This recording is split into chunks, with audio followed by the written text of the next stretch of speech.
우리가 살아가는 삶의 공간으로 우리가 삶을 세 부분으로 나눌 수가 있어요. 성경적으로 제일 먼저 만들어지는 이 영역 어디입니까? 가정. 가정을 통해서 하나님이 만남을 갖게 하시고 삶의 시작점을 세우십니다. 가정이 확장되어져서 무엇이 생겨요? 공동체가 생겨요. 공동체. 구약에서는 믿음의 이 공동체가 생겨서 족속이 하나님 나라가 형성이 되어지고 신약에 와서는 교회가 세워지게 됩니다. 가정과 믿음의 공동체, 교회. 그리고 나서 마지막 꼭지점, 무엇이 또한 영역적으로 우리에게 주어집니까? 아침에 일어나요. 주일날 교회 와요. 월요일날 이루어지는 우리의 일상, 사회가 우리에게 주어져요. 사회. 학생들은 학교가 되겠고, 직장인들에게는 직장이 되겠고, 사업체가 되겠고, 또 여러 가지 활동이 담겨진 사회. 이 표를 그림으로 그리면 이렇습니다. 가정과 교회가 기본으로 세워지고 더 나아가서 사회가 형성되어져서 안정적인 우리의 삶이 펼쳐지게 되어져요. 어느 한쪽에도 치우치지 않고 균형을 맞춰서 세워졌을 때 이 삼각형의 안정을 주듯이 이 삶의 안정을 우리가 갖게 되어집니다. 이 꼭지점을 연결하는 이 가운데의 이 꼭지점을 가장 중요한 위치로 둔다면 그 가운데 무엇으로 채워져야 할까? 뭐예요? 예수 그리스도. 그 균형을 이루기 위해서 한쪽에도 치우침이 없이 신앙적으로 예수님에 대한 믿음으로 가정과 교회와 사회가 온전히 세워져 나가는 믿음의 형태가 되어져야 되는 것을 생각해 볼 수 있습니다. 한 해를 돌아보는 시간입니다. 새해를 맞이하는 시간이에요. 이 새 꼭지점 속에 예수 그리스도의 자리가 어느 정도로 채워지고 있었는지 한번 여러분이 그림을 그려보시기 바라요. 가정, 교회, 사회, 학교, 직장, 여러 가지 활동들, 예수 그리스도의 위치는 어디에 포함되어져 있습니까? 혹여나 교회에만 십자가가 달려있나요? 한 교회로만 치우쳐서 십자가가 달려있나요? 아니면 교회와 가정에 어떠한 배경을 가지고 십자가가 세워져 있나요? 아니면 아까 그림과도 같이 이 세 꼭지점을 연결해서 가장 중심을 이루어서 우리의 삶을 균형을 이루며 살아가고 있습니까? 성경은 이 가치가 너무나도 중요하기 때문에 예수 그리스도를 이 땅에 보내셨고요. 예수님을 통해서 온전한 균형을 이루어서 살아가도록 우리에게 가르쳐주고 있습니다. 만약 예수님이 빠져있는 삶은 어떠한 삶일까 생각해 보면 여러 가지 치우침, 여러 가지 생각과 이성과 판단이 앞장서서 죄된 흐름으로 치닫게 되어지는 삶의 모습이 아닐까라는 생각이 들어요. 오늘 갑자기 이사야서를 제가 살피게 되어지는데 종이 한 장을 드렸어요. 이사야서가 굉장히 어려운 책이에요. 그럼에도 불구하고 재밌는 요소들이 곳곳에 담겨져 있습니다. 이 종이 한 장을 접으셔서 오늘 본문에 끼워 놓으세요. 그래서 틈틈이 이 본문과 함께 살펴보시면 굉장히 이사야서의 은혜, 또한 이사야서를 이해하는데 많은 도움을 얻지 않을까 싶습니다. 이사야서를 가리켜서 작은 성경책이라고 그래요. 왜 그래요? 성경책 전체가 66권으로 되어 있거든요. 구약 39, 신약 27, 합치면 66. 성경 66권으로 되어졌는데 이사야서도 똑같이 66장으로 되어져 있어요. 이 장수만 같은 것이 아니라 성경을 연구해서 이사야서의 구조를 짜보면 마치 성경의 구조와도 같이 1장에서부터 39장, 40장에서부터 66장으로 크게 두 부분으로 나누어서 이사야서를 볼 수가 있습니다. 1장에서부터 39장을 살피면 주된 강조되어지는 내용이 뭐예요? 심판이에요, 심판. 아까도 말씀드렸듯이 예수 그리스도, 하나님이 빠진 삶은 균형을 놓쳐버려서 결국엔 죄로 물든 스스로를 구원할 수 없는 스스로는 어디로 치닫게 되어져요? 죄의 깊이로, 죄의 넓이로 쏟아져 내려가는 그와 같은 죄된 모습 밖에는 없다라는 것을 성경은 구약을 통해서 우리에게 선명하게 이야기를 합니다. 구원이 없다가 아니에요. 곳곳에 구원이 있지만 1장에서부터 39장 강조되어지는 것은 뭐다? 심판. 근데 이어져서 40장에서부터 66장까지 무엇을 강조합니까? 심판이 있어요. 죄된 문제의 지적을 가지고 심판받을 수밖에 없는 우리들의 형태를 이야기를 합니다. 그럼에도 불구하고 강조되어진 건 뭐예요? 그냥 그렇게 내버려 두지 않는다. 심판이 목적이 되지 않는다. 하나님의 궁극적인 목적은 어디에 있습니까? 반드시 택한 백성을 구원하겠다. 하나님 나라로 부르시고 하나님 나라의 풍성함을 통해 하나님 나라의 평강과 기쁨을 누리는 참된 구원을 허락하겠다라는 구원이 강조되어져 있는 메시지입니다. 여기에 40장에서부터 66장까지 이 4개의 노래가 나와요. 제가 표로 그려서 드렸어요. 이 4개의 이 성경, 한글 성경으로는 그게 눈에 안 들어와요. 이 원어 성경으로 보면은 마치 힙합 혹은 뭐 랩을 하듯이 음과 절 또한 반복되어지는 단어를 통해서 이 부분이 노래구나라는 게 눈에 띄게끔 표현되어져 있는데 한글은 번역을 하다 보니까 이 부분이 노래인지 이 부분이 그냥 이야기인지 글인지를 알 수가 없어요. 그래서 오늘 본문에 보면 42장 1절에서부터 9절까지 저희는 4절까지 읽었지만 9절까지의 내용은 하나의 노래로 기록되어져 있습니다. 세 단어가 네 절을 이루어서 1절의 내용을 담고 있고요. 이와 같이 절과 음을 통해서 노래를 부르는 부분으로 나와 있어요. 그런데 이 부분을 누가 노래를 부릅니까? 누가 노래를 해요? 누가요? 누가 할까요? 하나님이 하고 있어요. 하나님. 인칭이 중요해요. 우리가 생각하지 않지만 성경을 읽을 때, 특히 이사야서를 읽을 땐 이 1인칭이 누구를 가리키는지, 3인칭이 누구를 가리키는 인칭이 중요한데 이 부분에 있어서 나는 여호와 하나님을 가리키고 있어요. 42장에서만 가리키는 게 아니라 41장에서부터 이어져서 그 인칭을 가리키는데 41장 4절의 말씀을 함께 보도록 하겠습니다. 41장 4절의 말씀 우리 함께 읽겠습니다. 시작.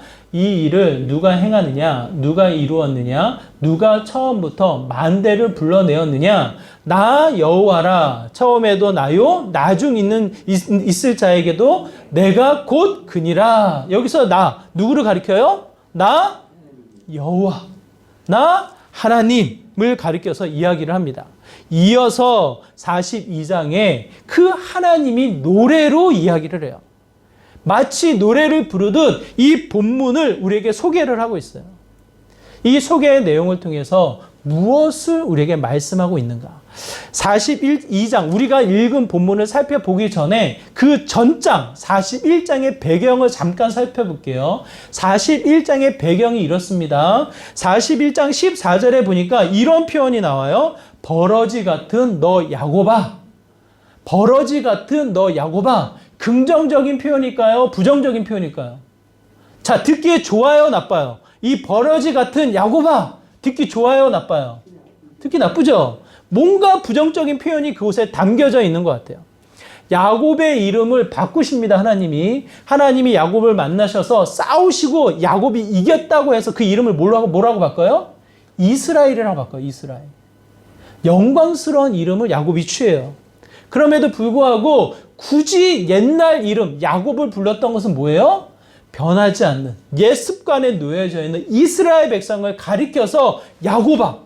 여기에 수식어가 이 버러지 같은 좋지 않는 표현, 부정적인 표현, 이스라엘 백성의 죄된 형태를 그대로 표현하고 있어요. 그 이후에 25절에 보니까 이렇게 표현합니다. 토기장이가 진흙을 밟음같이 하리라. 북방에 내가 한 사람을 일으킬 텐데 그 사람을 통해서 이스라엘 백성 너희를 가만히 냅두지 않겠다. 예언이에요, 예언. 고레스, 바벨론의 고레스를 일으켜서 너희를 결국 멸망시키겠다라는 하나님의 이 심판의 내용이 담겨져 있습니다. 왜 그럴까? 왜 하나님은 굳이 이스라엘 백성을 버러지 같은 야곱아 칭하면서 결국 너희들은 마치 토기장이 앞에 놓여진 진흙처럼 짓밟고 주무르고 결국은 뭔가를 다시 만들기 위해서 이 진흙을 헤쳐야만 하는 이 상황에 놓이게 될 것이다라는 하나님의 마음이 담겨지게 될까? 이사야서가 활동했던 배경을 생각해 보면요. 그 왕들의 이름을 통해서 그 상황을 우리가 알 수 있어요.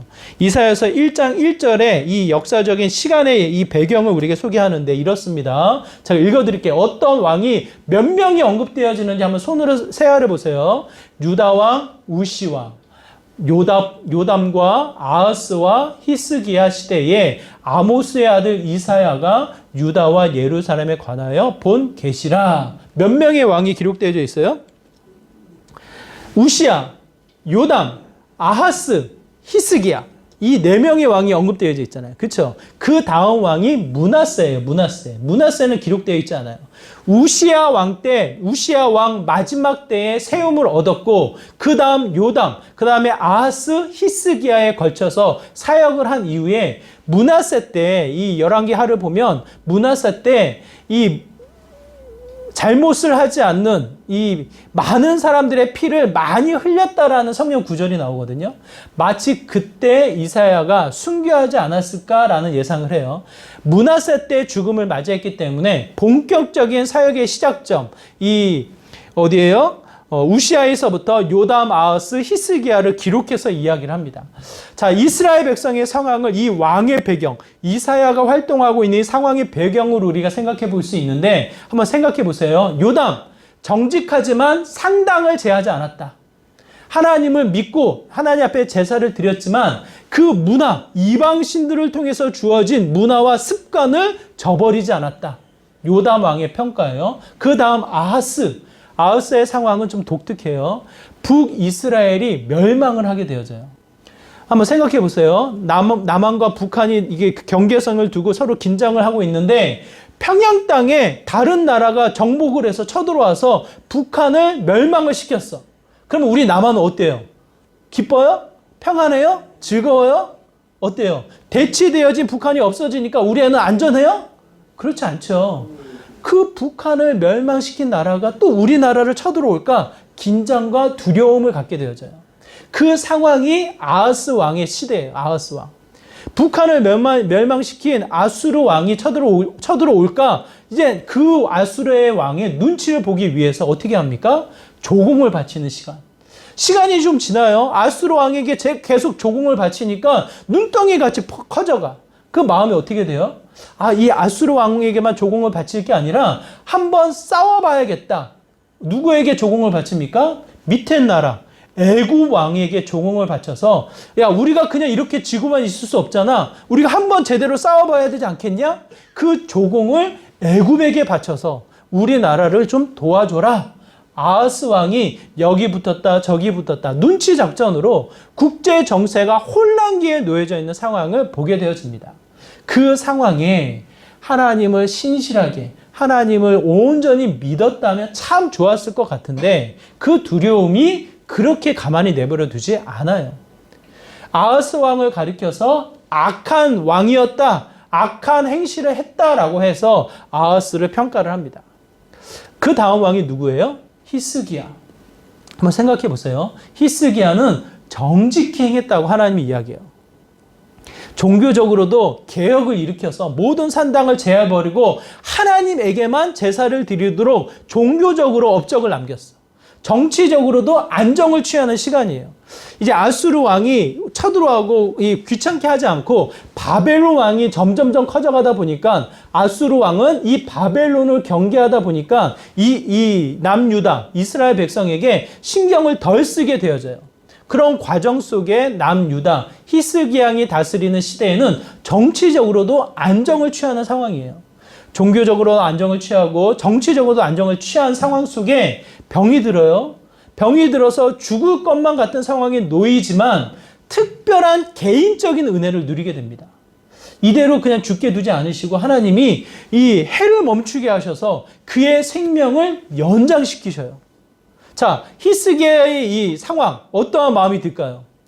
아마 개인적으로는 우리의 믿음, 우리의 이 신앙의 마음이 히스기야와 같은 삶, 히스기야와 같은 은혜를 누리면 참 좋겠다 그렇게 생각하지 않겠어요? 종교적으로도 그렇고 정치적으로도 그렇고 개인적으로도 하나님의 은혜의 열매를 풍성히 누렸던 상황. 그런데 이게 재밌어요. 그걸로 끝나지가 않아요. 그 히스기야를 유일한 의인으로 히스기야를 이스라엘 백성을 구원하는 왕으로 그냥 남겨놓질 않아요. 생명이 연장되어져서 죽음을 모면한 히스기야 왕, 그 소식이 곳곳에 퍼지자 바벨론 왕이 사신을 보내요. 바벨론 왕이 선물을 가득 세워서 그 히스기야 왕에게 이 사신을 보내니까 히스기야의 왕의 어깨에 힘이 들어가요, 안 들어가요? 나를 알아주네? 바벨론 왕이 나에게 선물을 보내네? 마음에 이 뿌듯함이 생겨서 하지 말아야 할 일을 하게 되어져요. 자신이 가지고 있던 무기, 자신이 가지고 있던 모든 보물들을, 성전에 놓여져 있던 이 하나님의 물건들을 다 꺼내놓고 그 사람들에게 사열을 시킵니다. 내가 가지고 있는 군사력, 내가 가지고 있는 이 재산, 내가 가지고 있는 이 업적들을 봐라! 이 모든 것이 내 것이냐? 그것을 과시하는 히스기야의 모습이 나타나요. 이 상황을 안 이사야 선지자, 오늘 본문에 이 기록을 한 이사야 선지자가 묻습니다. 바벨론에서 사신이 온 걸 아는데 어떻게 행동했습니까? 그에게 무슨 이야기를 했습니까? 그대로 이야기를 해요. 내가 가지고 있는 것을 다 보여줬다. 이사야 선지자가 뭐라고 말합니까? 왕이 보여주신 모든 물건이 바벨론으로 옮겨질 것입니다. 그걸로만 끝나는 것이 아니라 그 모든 것이 옮겨진과 동시에 당신의 후손, 당신의 아들이 곧 그 바벨론으로 끌려가게 될 것입니다. 라는 그의 지적, 그 히스기야의 마지막 때의 안타까운 소식을 드러내게 됩니다. 한번 생각해 보세요. 요담, 아하스 왕, 히스기야 왕, 또 실제로 이사야를 죽였다고 하는 므낫세 왕, 누가 악한 왕일까요? 누가 더 죄가 많고 누가 더 죄가 없을까요? 하나님 보시기에 누가 의인일까요? 여러분, 누가 하나님 보시기에 의인으로 비춰질까요? 성경을 통해서 우리가 살펴볼 수 있는 것은 한 사람도 의인이 없었더라.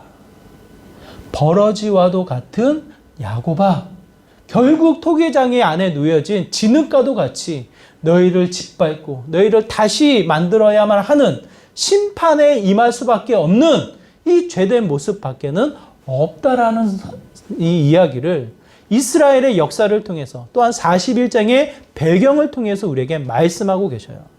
그러면 오늘날도 마찬가지죠. 누가 더 나아요? 누가 더 죄인이에요? 교회 다니는 사람 안에서 교회 다니지 않는 사람을 빼고 그냥 범죄하는 사람들 다 빼고 교회 안에 있는 사람들 중에서 누가 더 의인이고 누가 더 죄인이에요? 누가 예수님 없이도 살아갈 수 있는 거룩한 성품을 가지고 있습니까? 한 사람도 그와 같은 사람이 없더라. 결국 우리는 어때요? 죄의 결과로 말미암아 처벌을 받고 죄의 결과로 말미암아 심판을 피할 수 없는 우리의 연약한 존재임을 성경은 우리에게 이야기합니다. 그럼에도 불구하고 하나님은 심판이 목적이 아니에요. 하나님은 그냥 몰아세우는 게 목적이 아니에요. 결국 어떻게 하셔요? 하나님이 기뻐하는 자, 하나님의 손에 붙잡혀 하나님의 뜻을 이룰 수 있는 종, 하나님이 기뻐하는 그 자를 세우시는. 그래서 1절에 온 이스라엘 백성에게 다시 한번 노래를 부르며 그들에게 이야기하는 거예요. 봐라! 마치 어두운 가운데 이 주인공이 등장할 때 스포트라이트가 비춰서 한 주인공을 비추듯이 보라! 그 한 사람을 내가 세웠노라. 그러면서 1절에 이야기합니다. 1절의 내용이 뭐라고 기록되어 있습니까? 1절의 내용 한번 같이 읽어볼까요? 내가 붙드는 나의 종, 내 마음에 기뻐하는 자, 곧 내가 택한 사람을 보라. 1절의 말씀이에요. 1절의 말씀. 봐라. 내가 오른팔로 이미 붙잡고 있던 그 종, 내가 그 누구보다 기뻐하는 자, 내가 택한 그 사람을 봐라. 그 사람이 누구일까요? 누구일까요? 오늘 본문의 근거를 가지고 이 이야기를 끊임없이 듣고 있던 이스라엘 백성들, 하늘에서 소리를 듣습니다. 하늘의 소리가 울려 퍼지게 되어지는데 마태복음 3장 17절의 말씀이 그래요. 우리 한번 같이 읽어보겠습니다. 큰 소리를 읽습니다. 시작! 하늘로부터 소리가 있어 말씀하시되 이는 내 사랑하는 아들이요 내 기뻐하는 자라 하시니라. 이게 무슨 상황입니까? 예수님이 세례 요한에게 다가가셔요. 세례 요한에게 다가가셔서 세례를 받고 나서 나오는 그 장면에 하늘에서의 소리가 울려 퍼지는 거예요. 마치 청동이 치듯 모든 사람이 들을 수 있는 이 소리와도 함께 비둘기가 내리고 하늘에서의 소리를 통해 이야기를 합니다. 뭐라고요? 이는 내 기뻐하는 자라. 누구를 가리켜서요? 예수님을 가리켰어요. 이는 내 기뻐하는 자라. 그 앞부분의 수식어가 달라요. 뭐라고요? 내 사랑하는 아들이라. 오늘 본문에서는 붙들린 나의 종이라고 표현되어져 있어요. 예수님이 지난주에도 우리가 살펴보았듯이 빌립보서 2장의 말씀을 통해 예수님 스스로 하나님의 동등됨을 취하지 아니하시고 자기를 비워 이 땅에 내려오실 때 어떠한 형체로 오십니까? 종의 형체로 오셨다고 이야기해요. 집에서 가장 하찮은 일을 하는, 마치 제자의 발을 씻기면서 그냥 말로만 종이 아니라 실제로 이 땅의 종의 형체를 따라 섬김을 받기 위한 자리가 아니라 섬기기 위해서 오신, 종의 형체로 오신 예수 그리스도. 하늘에선 소리를 울려 그를 증명합니다. 내가 기뻐하는 자라. 내 사랑하는 아들이라. 성경을 통해서 예수 그리스도를 증명하십니다. 여러분 기억하세요. 구약은 신약을 통해서 해석을 해야 되고 신약은 구약을 통해서 증명해야 돼요. 서로 보존 관계로 구약과 신약이 말씀을 연결해서 우리에게 펼쳐지고 있어요. 그 외에 어떠한 책, 그 외에 어떠한 사상, 그 어떠한 지식도 우리에게 허락하지 않으셨어요.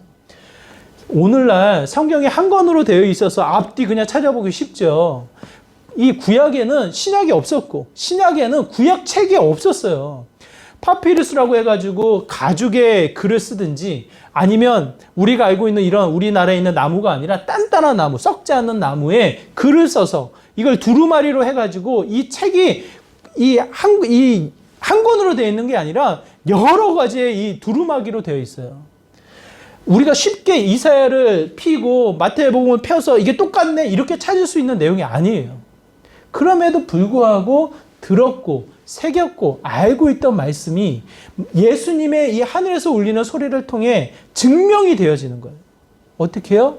이미 이사야를 통해서 말씀하신 너희들은 도저히 소망이 없다. 너희들에게는 그 어떠한 가능성도 찾을 수 없기 때문에 결국 죄의 심판을 받을 수밖에 없기 때문에 내가 나의 종, 내가 기뻐하는 자를 내가 세우겠노라.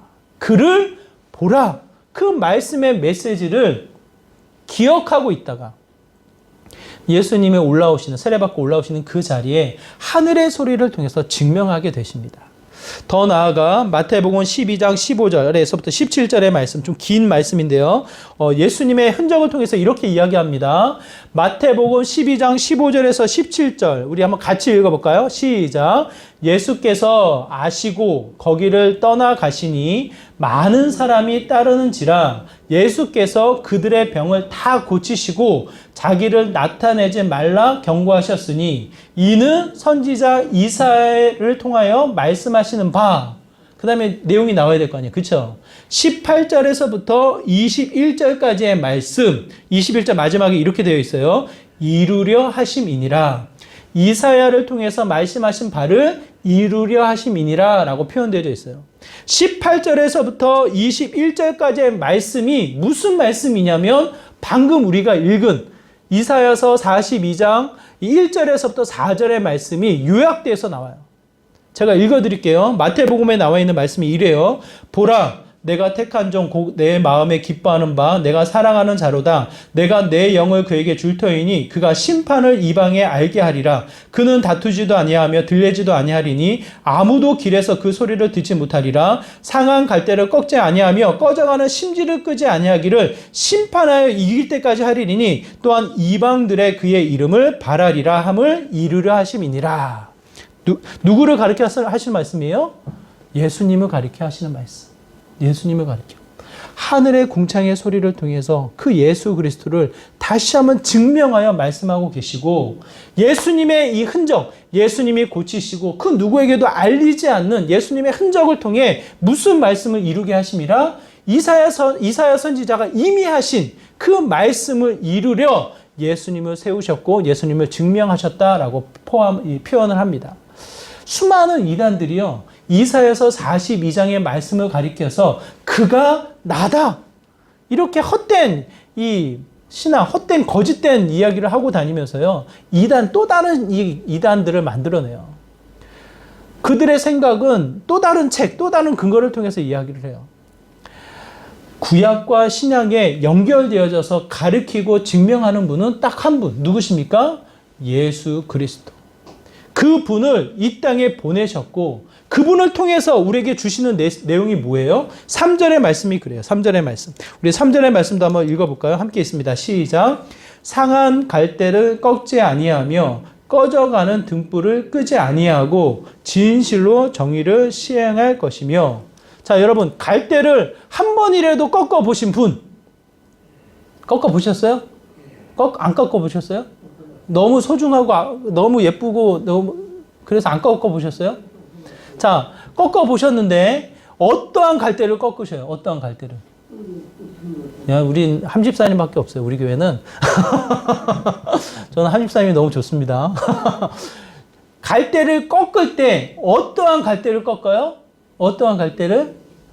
곳곳이 세워진 갈대를 꺾어요. 그렇지 않아요, 여러분? 보기 좋은 갈대. 그냥 내 손에 스쳐가는 갈대. 그냥 지나가다가 심심풀이로 꺾으려고 할 때에도 꺾어져 있는 갈대를 안 꺾어요. 그렇잖아요. 왜? 쉬우니까. 꼿꼿이 세워져 있어도 꺾기에 뭐 아무런 거리낌이 없으니까. 약하니까. 이 물가에 자라는 많이 서식하는 이 갈대들은 요단강에도 많이 분포되어 있어서 이스라엘 백성에게 아주 익숙한 이미지예요. 그들도 똑같아요. 그냥 눈에 스치는 거 갈대고 그냥 재미삼아 스쳐 지나가다가 심심풀이로 꺾는 게 갈대예요. 굳이 상한 갈대를 꺾을 필요가 있어요, 없어요? 아무런 관심이 없어요. 상한 갈대를 볼 필요도 없어요. 굳이 상한 갈대를 꺾어야 된다, 말아야 된다, 말할 필요도 없어요. 상한 갈대에 대해서는 아무런 관심이 없어요, 사실은. 그렇잖아요. 이미 관심이 있으신 분 한 분 계십니다. 근데 실제로 일반적으로 꺾어진 갈대는 굳이 관심을 갖지 않아요. 근데 그 자체에 관심을 갖고 그것을 꺾지 않으신다라는 예수 그리스도의 흔적. 더 나아가 꺼져가는 등불. 여러분, 이 꺼져가는 등불이 올리브 기름에 심지를 넣어서 이 불이 타오르게 해요. 심지가 안 타는 것이 아니라 늦게 타도록, 기름이 다 타고 심지가 나중에 타도록 기름을 충분히 부어서 심지를 보호하는 거예요. 그럼에도 불구하고 심지는 타들어가요. 심지가 다 타들어갈 때 점점점 불씨는 약해져요. 그렇잖아요? 그 심지가 약해지고 불이 꺼져갈 때 우리가 해야 될 일은 무엇입니까? 우리가 해야 될 일은 또 다른 심지를 가져다가 불씨를 살리는 거예요. 다시 불씨를 살려서 주변을 밝히게끔 등대를 다른 역할을 세우고 꺼져가는 등불은 어떻게 해요?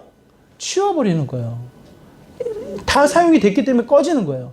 아래층 1층에 여러분 관찰하셨는지 모르겠지만 깜빡깜빡 거리는 등불이 하나 있어요. 등이 하나 있어요. 그 등 어떻게 해야 돼요? 좀 더 시간이 지나면 이 등이 더 빨리 깜빡깜빡 거리면 제가 해야 될 일이 뭐예요? 결국 그것은 버리고 새로운 걸 끼는 거예요. 꺼져가는 등불에 관심을 두지 않아요. 새로 필 등불에 관심을 갖게 되지. 근데 오늘 본문에서는 꺼져가는 등불을 끄지 않는다고 표현해요. 끄지 않는다. 어쩌면 우리의 삶 가운데 이와 같이 상한 마음, 마치 이 세상이 우리를 거부하는 것처럼, 우리를 필요 없는 것처럼, 우리를 무시하고 멸시하는 것처럼 우리의 마음이 위축되어지는 상황이 놓여진 상황이 있지 않을까 싶어요. 그럼에도 불구하고 예수님의 관심, 예수님이 이 땅에 굳이 하나님이 보내셔서 하나님의 일하심이 누구를 향하고 있습니까? 상한 심령, 꺼져가는 등불에 놓여져 있는 이 많은 사람들에게 있다는 것을 이야기합니다. 세상은 관심이 없어. 세상은 오히려 화려한 것에 더 관심이 있고 세상으로부터 잊혀져가는 수많은 사람들, 누구예요? 그 당시 예수님이 활동했던 당시에 누가 있습니까? 사마리아 여인, 세리들, 창녀들, 몸을 파는 여자들, 그야말로 그 시대에 생명으로 여겨지지 않는, 인권이 없는, 무시당하는, 지나갈 때 멸시당하는 그 수많은 사람들, 누가 찾아가냐고요? 누가 찾아갑니까? 예수님이 찾아가셔요. 예수님이 찾아가셔서 그들에게 하나님에 대한 이 따뜻한 복음을 증거케 됩니다. 너와 내 집이 구원을 얻었느니라. 상한 심령을 내버려 두지 않아요. 근데 너무 재밌는 거는 그 영혼들을 공감하시고 그 영혼들을 구원하실 때 그냥 높은 자리에서 내가 구원해 줄게, 내가 너를 도와줄게, 그 정도가 아니에요. 4절의 말씀을 여러분 기억하셔야 돼요. 4절의 말씀이 어떤 말씀입니까? 함께 있습니다. 시작. 그는 쇠하지 아니하며 낙담하지 아니하고 세상에 정의를 세우기에 이르리니 섬들이 그 교훈을 앙망하리라. 자, 여기서 그는이 누구예요? 그는 예수님이죠. 하나님이죠. 하나님과 동등됨을 취하시지 않는 그 참된 하나님의 예수 그리스도시죠. 그를 가리켜서 뭐라고 표현합니까? 쇠하지도 아니하고 낙담하지도 않는다. 이거 재밌어요. 쇠하지도 않는다라는 단어와 그 꺼져가지 않는다라는 이 꺼져간다라는 단어가 동일 어원을 가져요. 어원. 동일한 어원. 형태는 좀 다르지만 어원이 똑같아요. 또 뒷부분에 낙담하지 아니하겠다라는 것은 상한 때, 상한다라는 단어와 이 낙담한다라는 단어의 어원이 똑같아요. 어원이. 마치 음과 단어를 반복해서 하나님이 주시는 메시지를 우리에게 가르쳐줘요. 너희들을 상한 심령을 그냥 두지 않고 꺼져가는 등불을 내버려 두지 않을 텐데 내가 아끼는 자, 내가 기뻐하는 자를 통해서도 동일하게 그것을 증명하겠다. 예수님이 어떻게 하십니까? 수많은 사람들에게 배신, 수많은 사람들에게 아픔, 수많은 이들을 통해서 상처를 받는 게 예수님이세요. 참 인간으로 오셔서 하나님의 높은 위치에서 우리를 구원하고 우리를 도와주시는 그 큰 위대한 분으로 멈추는 것이 아니라 굳이 우리랑 똑같은 신분으로 오셔서 똑같은 배신을 당하시고 똑같은 멸시를 당하시고 똑같은 아픔과 고통을 당하시고 예수님의 이 십자가의 사건을 누가 공감할 수 있겠냐고요. 우리는 늘 마음에 이런 마음 있잖아요. 아무도 몰라주지. 나만 알지. 나만 아프지. 나만 속상하지. 누가 내 마음 알아주겠어. 그러면서 내 마음 더 속상하잖아요. 그냥 그 마음이 그냥 우울감으로, 화병으로 내 마음을 점점점 병들어가게 하잖아요. 그와 같은 영혼을 그냥 내버려 두지 않겠다.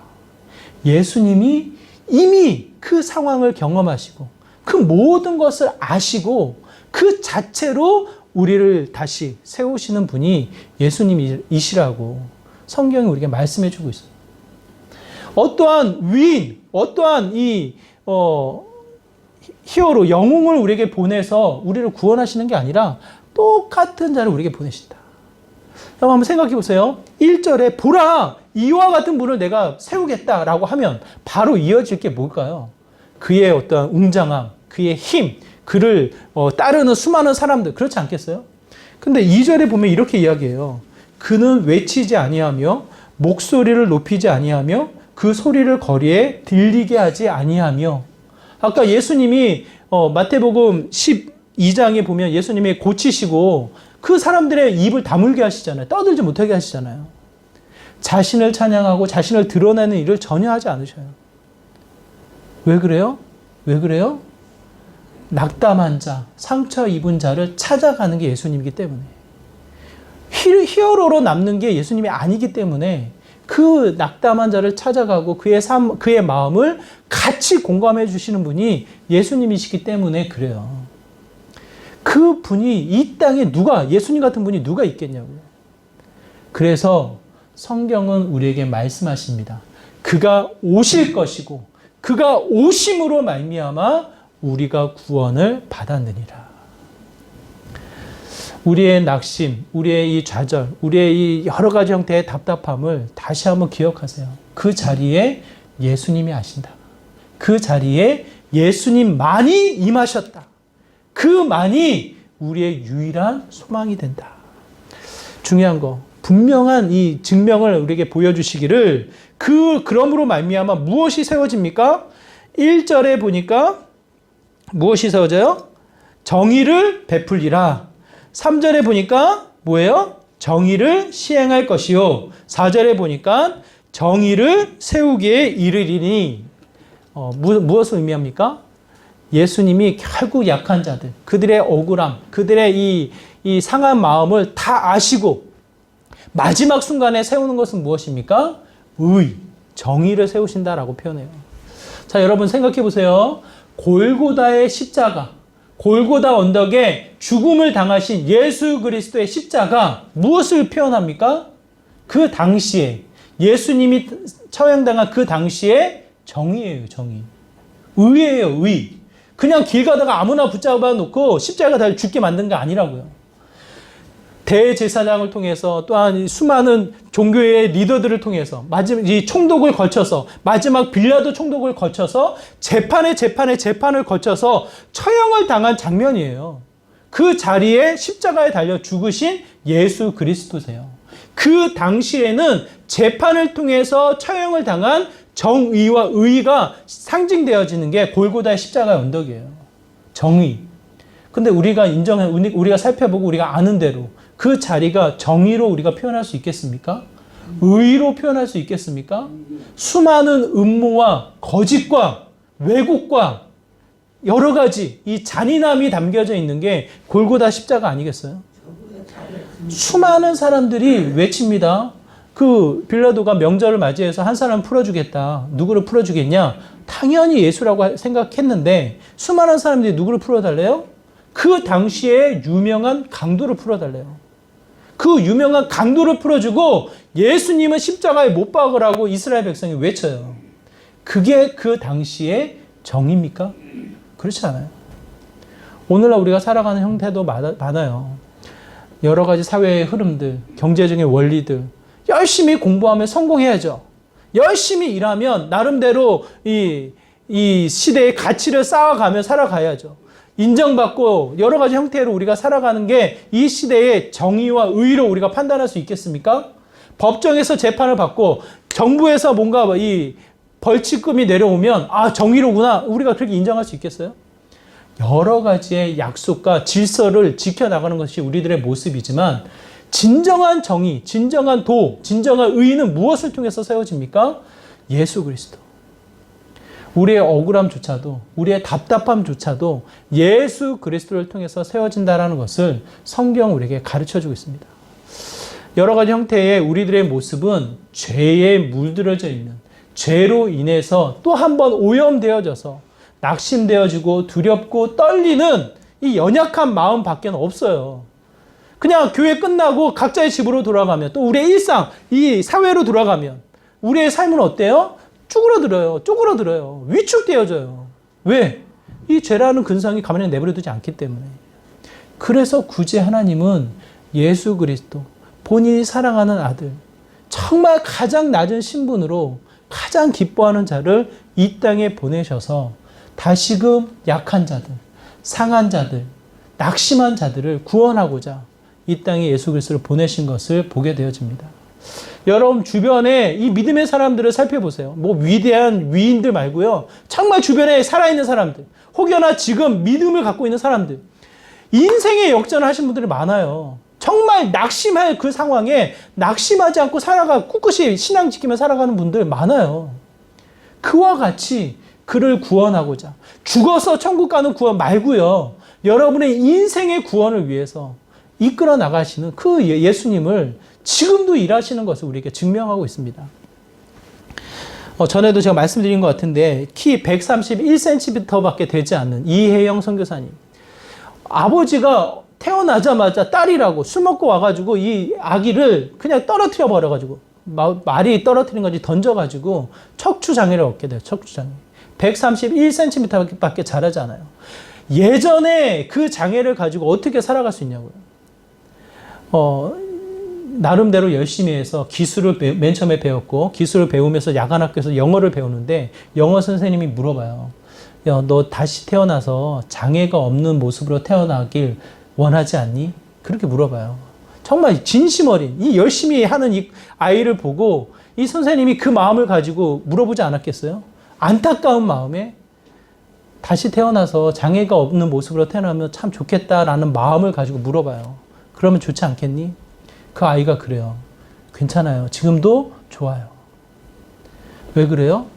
그가 만난 예수님 때문에, 그분이 만난 예수님 때문에 그의 인생을 불평하지 않아요. 그 인생의 작은 키에 이 여러 가지 험난한 일이 많았지만 그럼에도 불구하고 아프리카까지 가서 본인이 받은 이 미싱이라는 이 1급 자격증을 가지고 선교를 하고 미국에 가서 그 박사학위를 받아서 사회복지사가 되고 수많은 영향력을 펼쳐나가는 일의 모습을 보게 되어져요. 이혜영 선교사.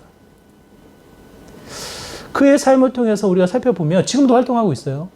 그가 만난 예수님은 위대하시다는 것. 그의 인생을 예수님이 구원하셨다는 것. 그 예수님이 오늘 우리를 만나려고 하셔요. 우리를 찾아오셔요.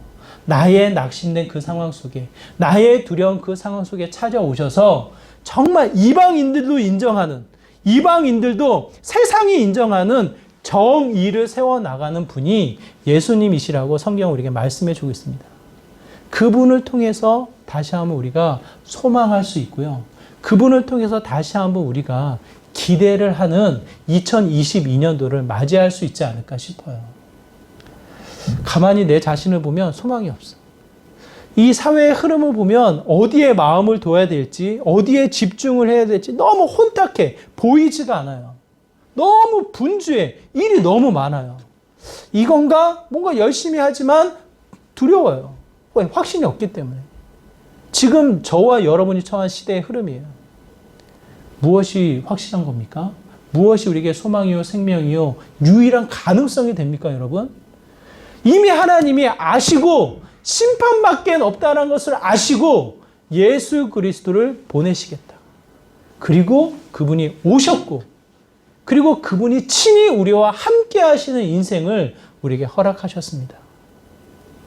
정말 하나님이 기뻐하시는 자, 예수 그리스도를 통해서 우리의 낙심이 다시 한번 소망으로, 우리의 좌절이 기대감으로 다시 한번 2022년도를 준비하고 새해를 맞이해 나가는 믿음의 시작점이 되기를 소망합니다.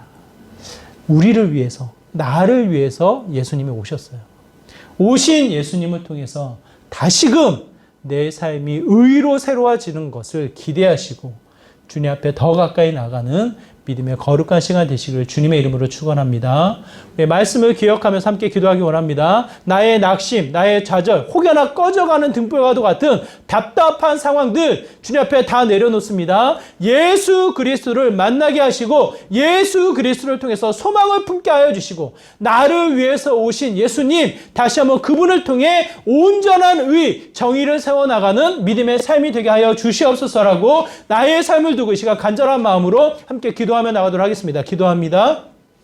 하나님 이 시간 우리의 마음을 들여 주님 앞에 기도합니다. 우리의 삶은 세상으로 인해서 여러 가지 두려움과 연약함이 있지만 다시 한번 깨어서 주님 앞에 달려나가는 믿음의 모습이 되길 소망합니다. 낙심된 그 상황, 좌절된 그 상황, 꺼져가는 등불과도 같은 이 두려운 마음, 답답한 마음 주님 앞에 호소합니다. 이 세상으로는 소망과 그 어떠한 기대감, 그 어떠한 도움도 우리가 바랄 수가 없습니다. 오직 예수님만이 오직 나의 구원이시며 나의 생명이시며 나의 소망이심을 시간 고백합니다. 나의 가정과 우리의 교회와 우리의 사회의 모든 활동 속에 주님이 중심으로 균형을 이루게 하여 주시고 안정과 건강한 신앙으로 이 시대를 살아가는 믿음의 귀한 삶이 되게 하여 주시옵소서. 하나님의 주님의 거룩한 백성들 한 영혼 한 영혼 만나 주시고 그들의 두려움 속에 소망으로 찾아와 주시고 다시 한번 예수님을 통해 거룩한 삶, 정의를 세워나가는 믿음의 귀한 삶이 될 수 있도록 하나님 은혜 더하여 주시옵소서. 이 시간 온전히 주님만을 바라봅니다.